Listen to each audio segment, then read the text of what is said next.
America और Iran के बीच चल रहा तनाव अब एक बार फिर जंग की शक्ल ले चुका है।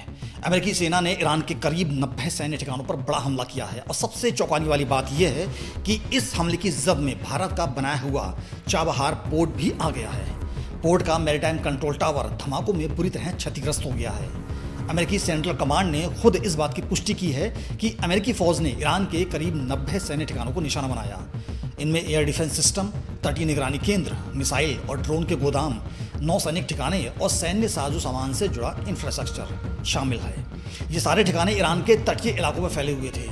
अमेरिकी सेंट्रल कमांड का कहना है कि ये हमले सिर्फ इसलिए किए गए ताकि स्ट्रेट ऑफ हॉर्मुज में व्यापारिक जहाज़ों की आवाजाही को सुरक्षित बनाया जा सके। दरअसल पिछले कुछ दिनों से ईरान पर आरोप लग रहा था कि उसने इस अहम जलमार्ग से गुजर रहे नागरिक और व्यापारिक जहाज़ों पर हमले किए हैं। अमेरिका का कहना है कि यही उसकी जवाबी कार्रवाई की वजह बनी। ये हमला अकेला नहीं था। इससे पहले भी अमेरिका ईरान पर हमले कर चुका था और यह लगातार दूसरी रात थी जब अमेरिकी सेना ने ईरान पर बमबारी की। राष्ट्रपति डोनाल्ड ट्रंप ने साफ कह दिया है कि अगर ईरान ने जहाज़ों पर हमले जारी रखे तो हालात और भी बदतर हो सकते हैं। अब बात करते हैं उस हिस्से की जो भारत के लिए सबसे ज़्यादा अहम है, चाबहार। ईरान के दक्षिण पूर्वी तट पर बसा वो बंदरगाह है जिसे भारत ने बरसों की मेहनत और भारी निवेश से विकसित किया है। यह ईरान का इकलौता समुद्री बंदरगाह है जो सीधे खुले समुद्र यानी ओमान की खाड़ी से जुड़ा है और अफगानिस्तान व मध्य एशिया तक पहुंचने के लिए भारत की रणनीतिक लाइफलाइन माना जाता है। गुरुवार तड़के चाबहार शहर में एक के बाद एक कई धमाके सुनाए गए। ईरानी सरकारी मीडिया के मुताबिक शहर के एक बड़े हिस्से की बिजली गुल हो गई। स्थानीय समाचार एजेंसियों के अनुसार बंदरगाह के पास मौजूद मैरीटाइम ट्रैफिक कंट्रोल टावर को सीधा निशाना बनाया गया। सोशल मीडिया पर वायरल हुए वीडियो में इस टावर की इमारत का अगला हिस्सा बुरी तरह क्षतिग्रस्त दिखाई दे रहा है और आसपास आग की लपटें और धुएं के गुबार उठते नजर आ रहे हैं। रिपोर्ट्स के मुताबिक बंदरगाह की 2 जेटी यानी पियर्स को भी नुकसान पहुंचा है। इतना ही नहीं, चाबहार के पास ही स्थित इमाम अली अस्पताल के परिसर में भी हमलों से उड़े मलबे के गिरने की खबर है। स्थानीय अधिकारियों के मुताबिक बंदरगाह से जुड़े गोदामों में सैकड़ों की तादाद में गाड़ियां खड़ी थी जिन्हें आनन फानन में सुरक्षित स्थानों पर हटाया गया। बताया जा रहा है कि आधी रात तक करीब 300 वाहनों को गोदामों से निकाला जा चुका था और सुबह होने तक और वाहनों को हटाने का काम जारी था। यहाँ गौर करने वाली बात यह है कि यह इलाका पहले सीधे तौर पर इस टकराव का हिस्सा नहीं था।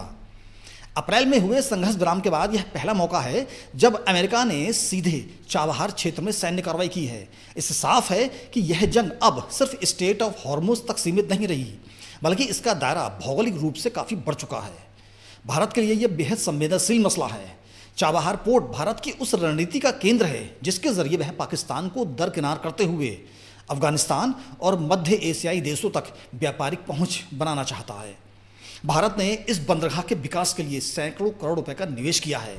अगर यहाँ का इंफ्रास्ट्रक्चर बड़े पैमाने पर तबाह होता है तो भारत के इस पूरे प्रोजेक्ट पर असर पड़ सकता है।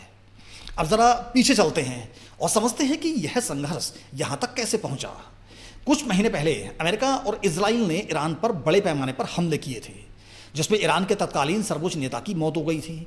इसके बाद अप्रैल महीने में अमेरिका और ईरान के बीच एक समझौता हुआ जिसे सीज फायर या संघर्ष विराम कहा गया।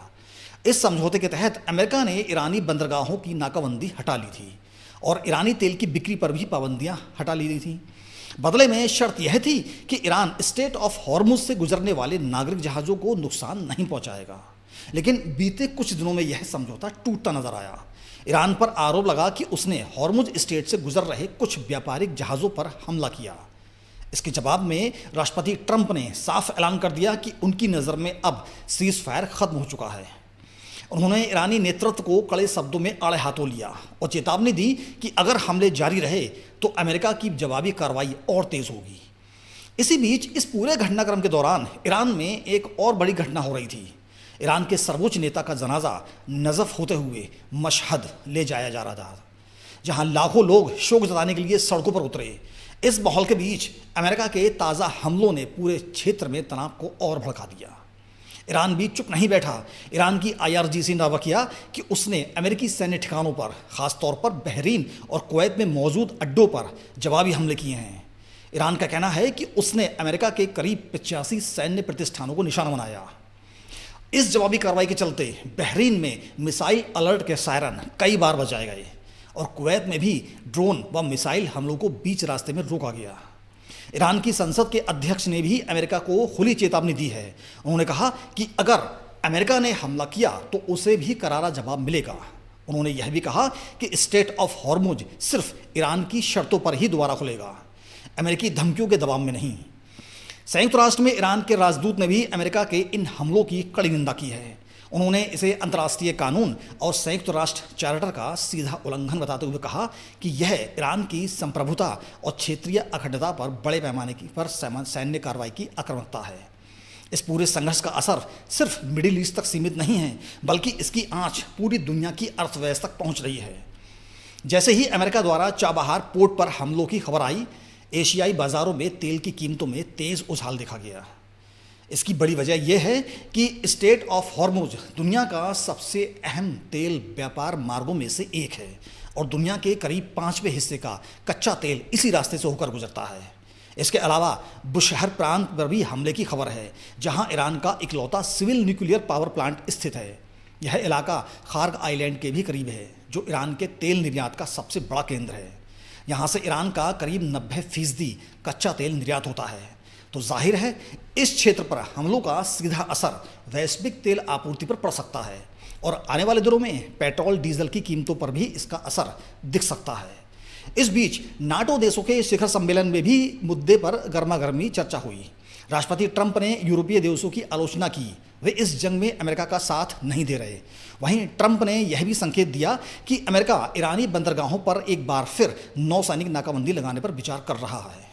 उन्होंने कहा कि यह नाकाबंदी सिर्फ ईरान के लिए होगी, बाकी देशों के जहाज़ों की आवाजाही पर कोई रोक नहीं होगी। उपराष्ट्रपति की तरफ से भी एक सख्त बयान आया, जिसमें कहा गया कि अमेरिका और ईरान के बीच जो समझ बनी थी, उनके तहत अगर ईरान जहाज़ों पर हमला करेगा तो अमेरिका पहले से भी ज़्यादा ताकत से जवाब देगा। अब लौटते हैं भारत के नज़रिए से। चाबहार पोर्ट भारत के लिए सिर्फ एक व्यापारिक बंदरगाह नहीं, बल्कि एक रणनीतिक संपत्ति है। यह पोर्ट भारत को पाकिस्तान का रास्ता इस्तेमाल किए बिना अफगानिस्तान, मध्य एशिया और यहाँ तक कि रूस तक पहुँचने का ज़मीनी विकल्प देता है।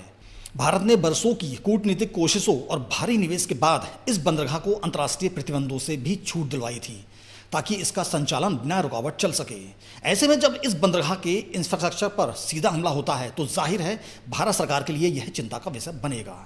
हालांकि अभी तक इस बारे में भारत सरकार की तरफ से कोई आधिकारिक बयान सार्वजनिक तौर पर सामने नहीं आया है, लेकिन विदेश मंत्रालय की तरफ से स्थिति पर करीबी नज़र रखे जाने की उम्मीद जताई जा रही है। आने वाले दिनों में भारत की कूटनीतिक टीम की सक्रियता और बढ़ सकती है, ताकि इस अहम प्रोजेक्ट के होने वाले नुकसान को कम से कम किया जा सके। फिलहाल हालात बेहद तनावपूर्ण बने हुए हैं।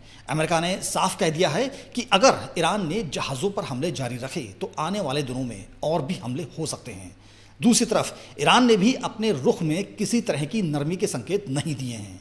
यह टकराव फिलहाल थमने वाला नहीं है और आने वाले दिन क्षेत्र के लिए बेहद अहम साबित होंगे।